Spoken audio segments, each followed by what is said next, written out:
Hello, everyone, and welcome back to another episode of Let's Talk HR. We are up to episode number 4. If you are keeping score, and as always, I am your host, Rick Jenkins.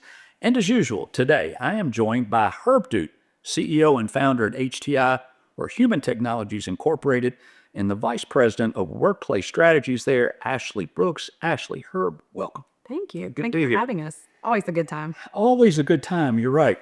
However, we're going to talk about something that is a little bit down in the dumps, right? That is fine. Not as hard. Yeah, not as fun.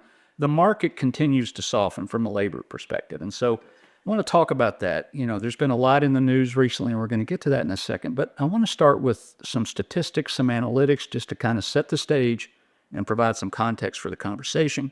I'll do that and then get your thoughts. The unemployment rate, 4.3% last I saw. Is it still at 4.3? That's basically the national average, right? Right. And just to give a little context, at the end, about this time in 2019, right before COVID hit, we were at a ridiculous 2.4%, right? Best ever. Now, last year, if you look at it, about this time, we were at 4.5, 4.4, and we're just a tick or two better. But basically, the problem persists, right? That existed last year at this time, and it's existed for a few years now. A couple more things. For the first time since 2020, there are now more unemployed individuals in the state than there are job openings. Payroll employment decreased by 300 jobs a couple months ago. It's the first time it declined all year. That was in August. Job growth slowing in some key areas like manufacturing and construction, which is always a concern in South Carolina. And the average duration of unemployment is increasing, which is certainly a concern. Herb, what are you seeing out there? Same thing. You're seeing that? Yeah, we're seeing that.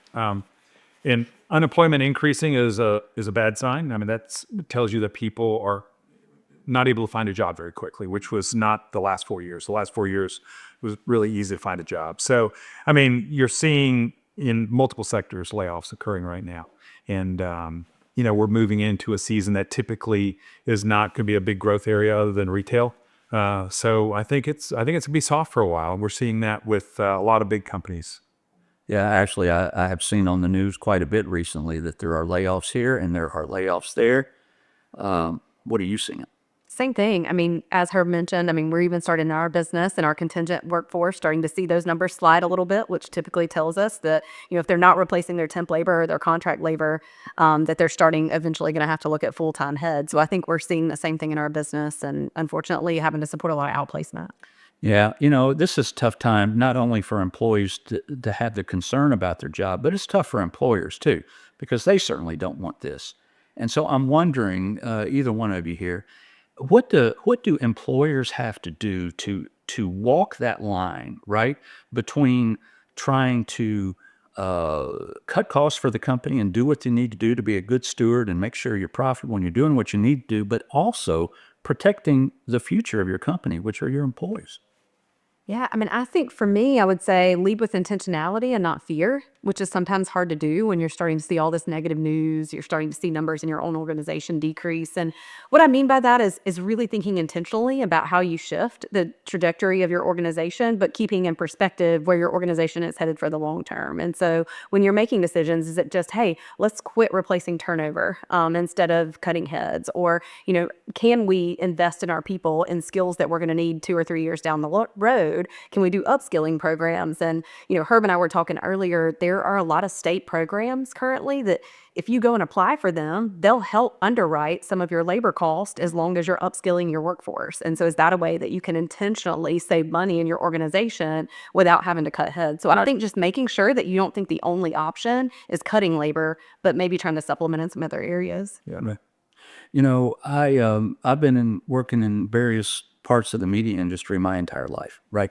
And everybody knows what has happened to the media industry over the last couple of decades. And so I have been on both sides of it. I have been an employee who was worried about his job, and I have been an employer who was worried about people's jobs under me, and I knew that I had to let them go. Right. And I know from both sides that this can cause a real morale issue that can be very difficult to manage. Yes. How do you do that, Herb? I think, first of all, clarity, communication with your employees is super important.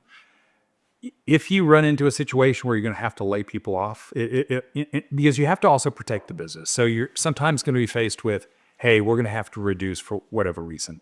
One of the things I was talking with the CEO the other day, and I was explaining to the CEO that we have a whole generation. Think about it. I mean, anybody who's 35 or younger has never really faced a bad economy. Interesting. Right? Since 2011. So it's really important that as you make these hard decisions, which they'd never seen before, that you do it with kindness and you help out as much as you can. Those people land softly. And then you communicate back to the employees that are staying with you really effectively so they understand why you made the decision, what you're doing to help out the people that are being affected, and then how you're going to prevent any more of that from happening, and how they as employees can help with the slowdown that we're in, how they can take part and feel actively involved in helping the company get back on its feet where it needs to be. You're talking, Herb, about, when you have to do something that is difficult, doing it the right way and finding the way to do it the right way. Ashley, how do you do it the right way? Yeah, I mean, I think leading with a people first strategy, and I know that sounds cliche, but really it's in terms of, to Herb's point, making sure that people in your organization understand that the actions you're taking, why you're taking them, how they can help. And then your employees and your candidates are watching you right now. So, are we handling those who we are having to exit the organization the right way? We do a lot of outplacement in our business. So I would encourage anyone who, doesn't have a lot of experience with that to engage a career transition firm to help make sure that you know how to help employees land softly.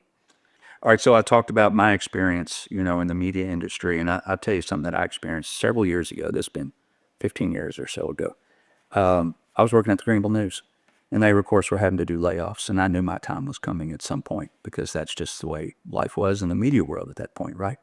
And I got a call, and it was Vice President of HR, and I knew exactly what she wanted, and she said, "Rick, can you come in and see me?" And I was out in the car, and I was like, "I'm on my way home." She said, "Can you come back?" Right? So I knew, okay? But, and I knew it was really difficult for her, right? It's not an easy thing, regardless of which side you're on, like I mentioned a minute ago. But how do you do it right?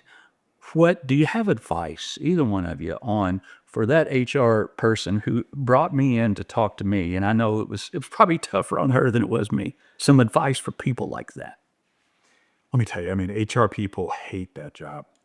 Everybody in HR does not like to have to lay people off. It's easier if it's a cause, their attendance or whatever it happens to be. When you have to admit that the company just isn't doing well enough that it can support those jobs, that's a hard conversation to have. I think there's some fundamental things to do. I think the personal interaction that you had was better. Like Google the other day laid off another 2,000 people, and they did it via email.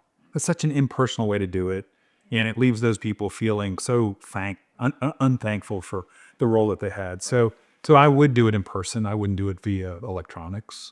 I would never lay somebody off on a Friday. I mean, the problem with the Friday is they have the whole weekend to go ahead and think about what happened. Whereas I think doing it on a Tuesday or Wednesday, it allows them to get in touch with the unemployment office. If they have career transition services, like working with somebody like us, it gives them a day or two that they can go ahead and plug in and get into their next frame of mind from losing their job. And I would say, have all of your information ready. All too often we see organizations who tell the person that they're going to be released, and they say, we'll follow up with you with all the information. I mean, how does it impact their benefits? How does it, what services are you going to offer them for resume writing or helping them find another job? What does their severance package look like? Have all of that outlined and ready to go, because they're going to leave with a lot of questions. And they're going to have to go home and tell their families, right? And they want to have the answers. And I think the other thing is thank them for their time. Even if, it is someone who maybe they have performance issues, they've done something for your organization. So thank them for the time they've spent with you and everything they've contributed. Yeah. Good advice. If we are, and this is very hard to do, but if we're looking into that old crystal ball, Herb, how long are we going to be in this little spell that we find ourselves in? I think it's through the first 2 quarters of 2026. But I think there's a chance that we'll see a brightening towards the end of the second quarter or into the third quarter somewhere. But I think we're in for a period of slowdown for the next 6-7 months. Ashley? I think it may even last. I mean, I'm a little pessimistic on it. I think it might last a little longer than that. I think potentially 2026 in and of itself is going to be a slow growth year. So I think we're not going to see rapid change necessarily with things getting worse, but I think it could stay slow through the entire 2026 season. So Thank you both. Thank you. Appreciate it. Folks, tough times. Let's hope that we put it in our review pretty soon. But this is Herb Dew, founder and CEO at HTR Human Technologies Incorporated, and the Vice President of Workplace Strategies there, Ashley Brooks. I'm Rick Jenkins. Thanks for joining us on another episode of Let's Talk HR. See you next time.